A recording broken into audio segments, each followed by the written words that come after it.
یہ حضور صلی اللہ علیہ وسلم کے دور کی بات ہے۔ مسلمان مکہ سے مدینہ ہجرت کر چکے تھے۔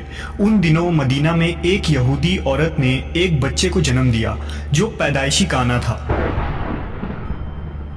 جب وہ کچھ بڑا ہوا تو مسلمانوں کے بچوں کے ساتھ کھیلا کرتا۔ یہ پراسرار بچہ مدینہ اور قرب و جوار کے علاقوں میں مشہور ہونے لگا۔ اس نے اپنے اوپر وحی یا القا آنے کا دعویٰ کیا اور عجیب و پراسرار باتیں کرنے لگا۔ لہٰذا اس کی ماں رسول اللہ صلی اللہ علیہ وسلم کے پاس گئیں اور اپنے بیٹے کا سارا حال بتایا۔ اس نے آپ صلی اللہ علیہ وسلم سے یہ گزارش کی کہ اس کا معائنہ کریں۔ ایک دن محمد صلی اللہ علیہ وسلم اپنے اصحاب کے ساتھ اس بچے کے گھر اس کی کیفیت جاننے کے لیے روانہ ہوئے۔ راستے میں آپ نے بنی مغالہ کے انصار بچوں کے ساتھ اس بچے کو کھیلتے دیکھا۔ اس بچے کا نام صاف ابن سیاد تھا۔ حضور صلی اللہ علیہ وسلم حضرت عمر ابن خطاب اور کچھ اصحاب کے ساتھ ان بچوں کے پاس گئے۔ وہ بنی مغالہ کے مکانوں کے پیچھے کھیل رہے تھے۔ ابن سیاد ان دنوں بلوغت کے قریب تھا لیکن جوان نہ ہوا تھا۔ نبی صلی اللہ علیہ وسلم اس کے قریب گئے لیکن اسے پتہ نہ چلا۔ آپ نے اس کی کمر پر ایک ضرب ماری اور ابن سیاد سے فرمایا، کیا تو گواہی دیتا ہے کہ میں اللہ کا رسول ہوں؟ ابن سیاد نے آپ کی طرف دیکھ کر کہا، میں گواہی دیتا ہوں کہ آپ اللہ کے رسول ہیں۔ پھر ابن سیاد نے رسول اللہ صلی اللہ علیہ وسلم سے کہا، کیا آپ گواہی دیتے ہیں کہ میں اللہ کا رسول ہوں؟ تو آپ نے اسے چھوڑ دیا اور فرمایا، میں اللہ اور اس کے رسولوں پر ایمان لایا۔ پھر نبی صلی اللہ علیہ وسلم نے اس سے پوچھا، تو کیا دیکھتا ہے؟ ابن سیاد نے کہا، میں سمندر پر عرش دیکھتا ہوں۔ آپ نے فرمایا، وہ ابلیس کا عرش ہے۔ ابن سیاد نے کہا، میرے پاس سچی اور جھوٹی خبریں آتی ہیں۔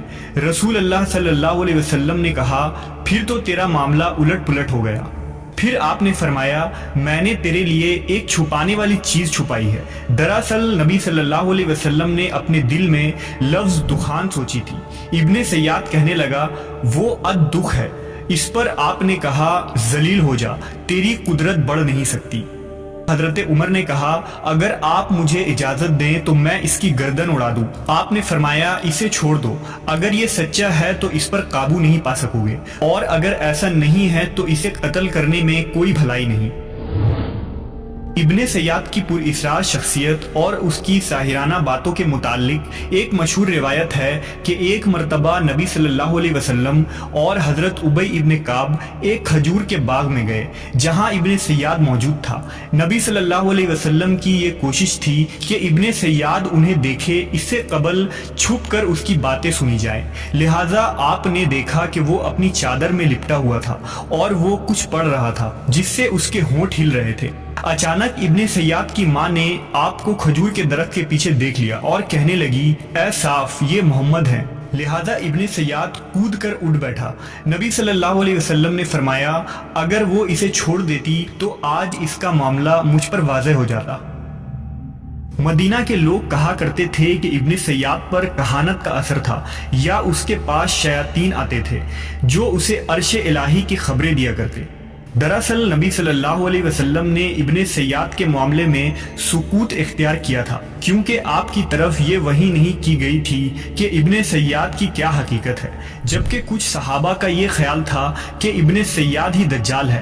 مثلا حضرت جابر بن عبداللہ اللہ کی قسم اٹھا کر کہتے تھے کہ ابن سیاد ہی دجال ہے۔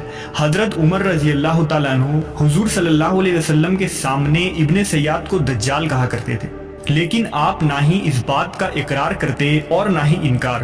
تاریخی کتابوں میں ابن سیاد کے متعلق یہ بھی آتا ہے کہ ابن سیاد اور اس کی ماں نے بعد میں اسلام قبول کر لیا تھا، اور ابن سیاد لوگوں سے کہا کرتا تھا کہ وہ دجال نہیں ہے، لیکن اس کے باوجود لوگ ابن سیاد کے متعلق شک میں رہا کرتے تھے کیونکہ وہ ہمیشہ عجیب و غریب باتیں کیا کرتا۔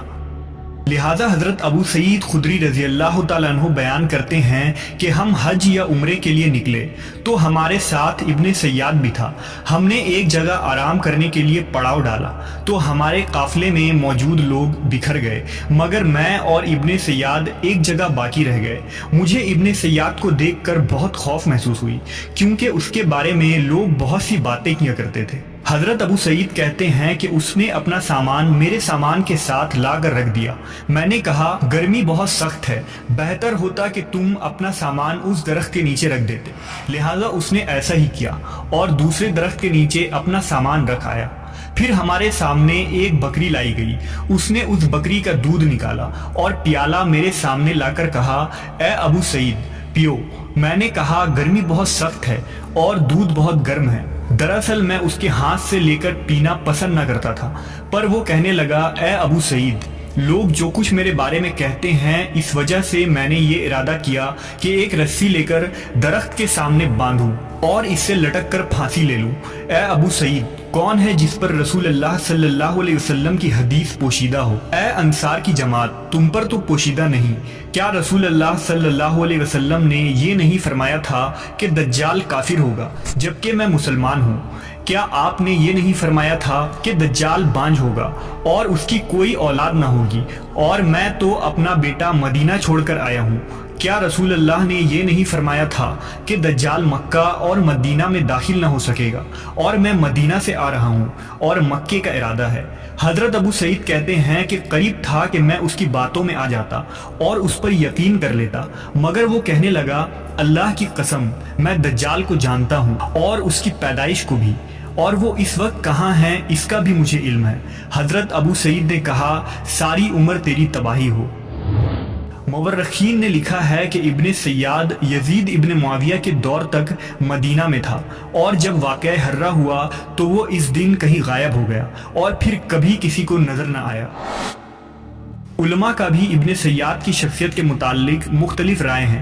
علماء و محدثین کی ایک جماعت کے نزدیک ابن سیاد مسلمان تھا اور مدینہ میں ہی مرا۔ جب اس کا نماز جنازہ پڑھایا گیا تو اس کا چہرہ کھول کر لوگوں کو دکھایا گیا تاکہ بات واضح ہو جائے۔